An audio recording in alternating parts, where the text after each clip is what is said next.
ഇതെല്ലാം വിജയമായി പോയതിന്റെ പിന്നിലെ ഒരു പ്രധാനപ്പെട്ട കാരണക്കാരൻ നമുക്കറിയാം. പാലക്കാടിന് പരിചയപ്പെടുത്തലുകൾ ആവശ്യമില്ലാത്ത തരത്തിൽ പാലക്കാട്ടെ ജനങ്ങളുടെ ഹൃദയത്തിലേക്ക് ക്രാഷ് ലാൻഡ് ചെയ്ത, പാലക്കാട് വന്നിറങ്ങിയ സെക്കൻഡ് തൊട്ട് ഈ സെക്കൻഡ് വരെയും പാലക്കാടിന്റെ ഹൃദയം കവർന്ന കേരളത്തിന്റെ യുവജന സമര നായകൻ, കേരളത്തിന്റെ ഗവൺമെന്റിന്റെ അനുമതികൾക്കെതിരെ ആർജവത്തോടെ പൊരുതുന്ന പോരാട്ട വീര്യത്തിന്റെ നേരിന്റെ നെഞ്ചുറപ്പായ ചെറുപ്പക്കാരൻ, തോൽപ്പിക്കാൻ വേണ്ടി CJP കച്ചകെട്ടി ഇറങ്ങിയപ്പോഴും ആ മോഹങ്ങളെ പുറങ്കാൽ കൊണ്ട് തൊഴിച്ച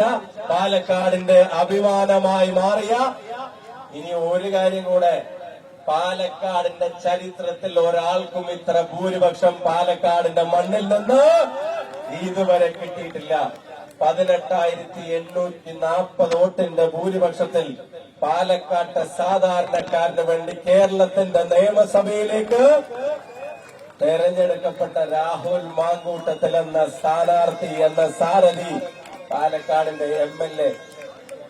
ഇടക്ക് വെച്ച് പാലം വലിച്ചവരോടും ഇത് ഈ മുതല് വന്നാ ഇവിടെ തോൽക്കും തൊപ്പിയിടുന്നൊക്കെ പറഞ്ഞിട്ട് വേറെ മേച്ചൽപ്പുറം പോയി തേടിയവരോടൊക്കെ പറയുന്നു,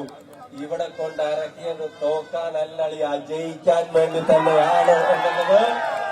ഇപ്പൊ എല്ലാവർക്കും മനസ്സിലായിട്ടുണ്ടാവും.